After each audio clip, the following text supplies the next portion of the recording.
Hola, ¿cómo estáis? Hoy os traigo la reseña de La estirpe del dragón de Pearl Book. Este fue un libro que leí como parte del Marzo Asiático y aunque como ya habréis visto en el título es un libro que no me ha gustado en general, sí que tiene una parte muy interesante que es toda la parte de la violación de Nankín. Entonces me gustaría haceros un poco de introducción de lo que fue la violación de Nankín y luego ya pues mi opinión sobre el libro en sí. Este libro fue escrito por Pearl Book. Pearl Book es un autor estadounidense, pero que estuvo viviendo durante 40 años en China. Específicamente estuvo viviendo durante 10 años en Nankín, ciudad en la que sucedió bueno, la masacre que ahora vamos a ver. Y estuvo trabajando como profesora universitaria hasta que se vio un poco obligada por la inestabilidad de China a volver a Estados Unidos y establecerse en Estados Unidos.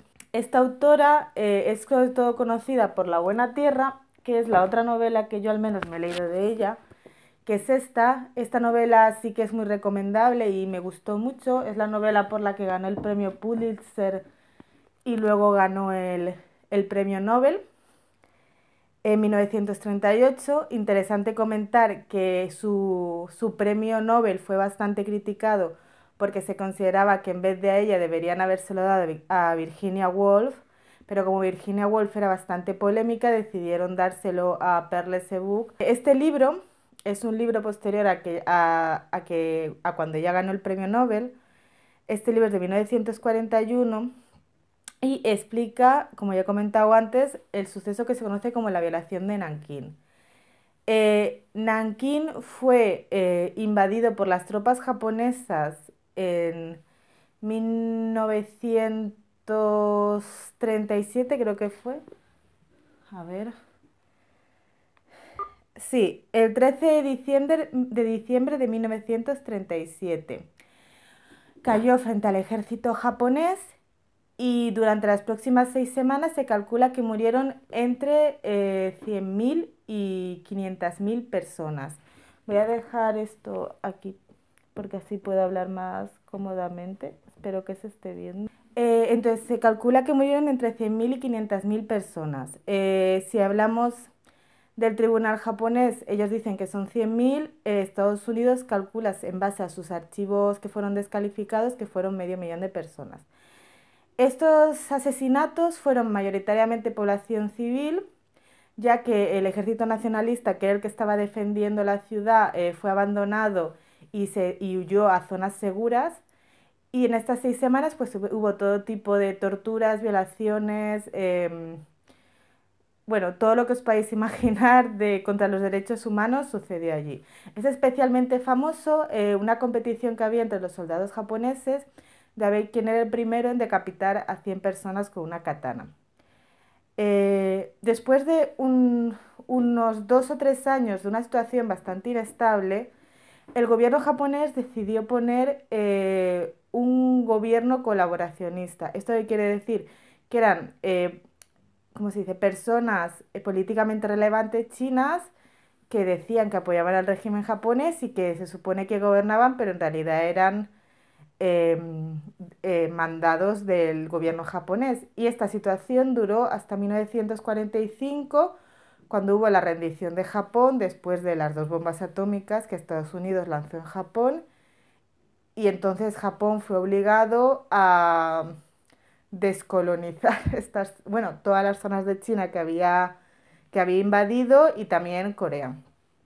Em, vale, esta es la situación general. Entonces, el libro me parece lo más importante, o sea, lo que considero más importante del libro es que el libro fue escrito en 1941, mientras la ocupación japonesa aún estaba en Nankín.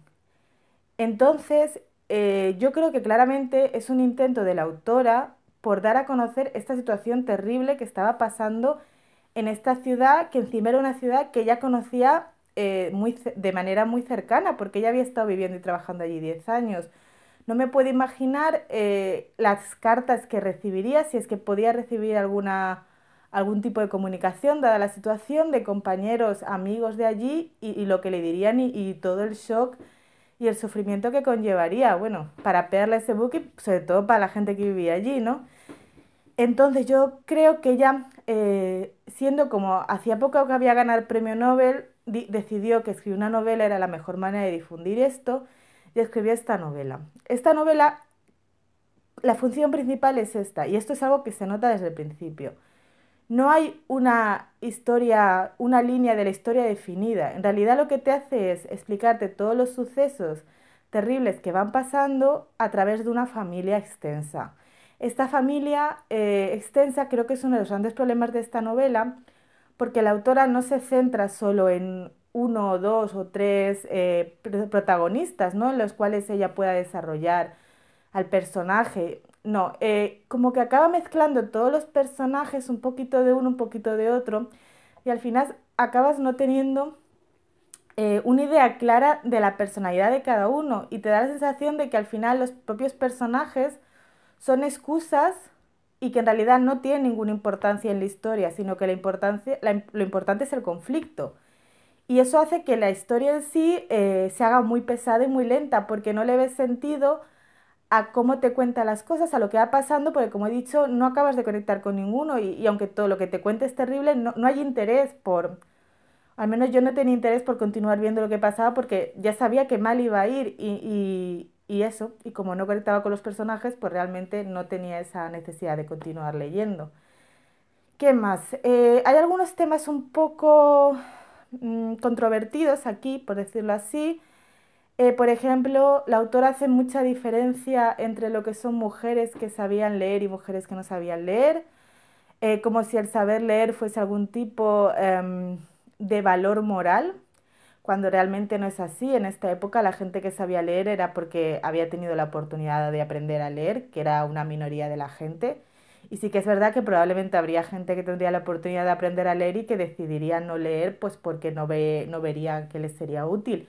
Pero eso no significa que la gente que leyese fuese más inteligente o mejor que la gente que no sabía leer, y más siendo como la gran mayoría de la población no sabía leer, no sé. No me ha gustado mucho esa parte del discurso. Y luego tampoco me ha gustado mucho la posición de las mujeres en esta historia, lo cual es curioso porque siendo la autora una mujer, en esta historia las mujeres están en una posición muy secundaria, siendo cuando fueron una de las poblaciones que más sufrieron y que más importancia tuvieron, porque las mujeres chinas, aunque técnicamente, tradicionalmente se supone que se dedicaban a la casa y a las tareas de la casa, en realidad eran muy importantes también para el campo y para el mantenimiento de los cultivos. Además, con la cantidad de gente que se asesinó, fue muy importante para que la gente no se muriese de hambre el papel de las mujeres, y creo que está muy infravalorado en este libro, y las mujeres son como simples aderezos que al final no tienen ninguna importancia en la historia. No sé, esa parte también me ha decepcionado mucho. Y ¿qué más? Ah, sí, me parece interesante también que en este libro se exponga que los campesinos fueron uno de los grupos sociales que más se resistió a la invasión japonesa. Ellos hicieron lo que se denomina revolución silenciosa, que es que ellos no atacaron directamente al ejército japonés, pero sí que hicieron una serie de tácticas para dificultar su avance, ¿no? Estas tácticas iban desde esconder la comida para que ellos no se la llevasen y mentir sobre la cantidad de comida que tenían, hasta hacer trampas y emboscadas para asesinar a los pequeños grupos de inspectores que iban por las tierras.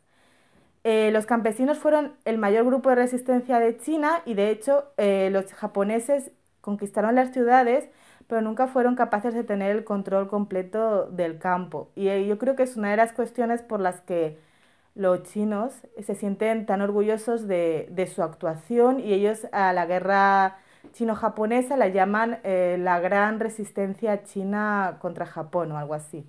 No me acuerdo exactamente ahora de la traducción, pero están muy orgullosos de su capacidad de resistir frente a los japoneses que tenían pues mucha más armamentística y posibilidades, ¿no?, de ataque y organización que ellos. Y bueno, es eso. Me parece que este libro es una oportunidad perdida de un libro que podía haber estado muy bien y que probablemente hubiese hecho más por difundir el tema de la masacre de Nankín, y me da mucha pena porque Creo que esta autora es una buena autora y su anterior libro, el de La Buena Tierra, me gustó mucho y pensaba que ese también me iba a gustar mucho y ha sido una gran decepción. Así que bueno, yo este libro no lo recomiendo. Sí que recomiendo conocer más sobre la batalla de Nankín. Recomiendo también el libro de La Buena Tierra, que es su libro anterior. Sobre la batalla de Nankín, ¿qué hacéis si queréis conocer más sobre esta batalla? Pero decís, pues no me apetece leerme la novela que has dicho porque tal y como la has planteado, no parece muy interesante. Pues tengo, espera, voy a colocar la novela aquí detrás. No sé si se verá, pero bueno, yo la coloco. Vale, entonces, estoy investigando algunos y había un libro muy interesante que es el de la violación de Nankín de Iris Chang. Este libro ya apareció en mi resumen de lecturas del marzo asiático, pero bueno, lo vuelvo a poner por si alguien no ve el otro libro que lo tenga, ¿vale? Este libro es un libro de no ficción en el que te explican pues todos los hechos de la batalla y probablemente tenga más información para la gente que realmente le interese. Si no os apetece leer, es un libro de no ficción. Hay una película que se llama Las flores de la guerra de Zhang Yimou. También pondré el cartel por aquí, pondré la información en la caja de información, que es una película de 2011 que ganó el Globo de Oro y que dicen que está muy bien, que también es sobre la masacre de Nankín, por si os interesa. Además, ahora que estamos en cuarentena es buen tiempo para ver películas, así que, no sé, me parece interesante.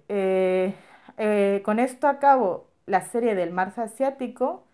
Porque, a ver, en realidad me falta una reseña, pero como van a ser la reseña de los tres libros de la serie negra de Pekín, no la voy a incluir como si fuese el marco del marzo asiático, así que esta sería ya la última reseña del marzo asiático y ya acabaría con ese segmento. Y nada, las próximas reseñas se viene bastante reseña de cómic. He aprovechado bastante esta cuarentena para leer cómics, así que se vienen bastante reseñas de cómics. Y también se vienen reseñas atrasadas que tenía de febrero, que no hice por lo del marzo asiático, sobre todo de autores españoles de terror, fantasía, etcétera. Así que, bueno, espero que la cuarentena la estéis pasando bien y que os haya gustado el libro y que hayáis aprendido y no sé, hasta pronto, adiós.